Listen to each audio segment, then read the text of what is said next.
How I wish panalo ang Spurs para humaba yung yung series, no. Mas marami tayong mapanood, mas masaya tayo. But double time to for the Spurs kasi syempre travel sila doon.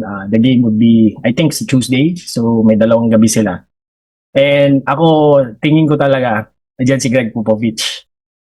Nakita niya na yung 2 games, alam niya na yung kumaga yung weakness natin, ano lang natin yung strengths ng teams natin. So, there's the greatest tactician behind sa every move. Though, magaling naman talaga yung coach din ng Spurs, no?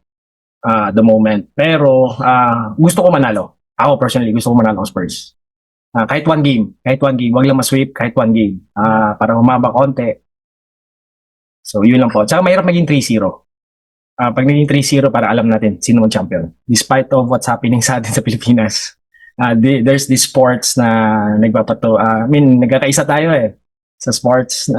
Masaya tayo nanonood, masaya tayo nag-cheer kahit nasa kaliwa or yung other teams, magkaiba tayong teams pero nanonood. Gagagaling ko lang sa mga barkada ko, nanonood kami, nag-watch party kami. Magkaiba kaming teams. Habang nanonood kami, kumbaga, nagkakantsawan kami. Pero masaya kami because even though na iba-iba rin yung political views namin, so the sports is a good way of entertaining us, saka malayo lang tayo sa ibang mga stress sa buhay.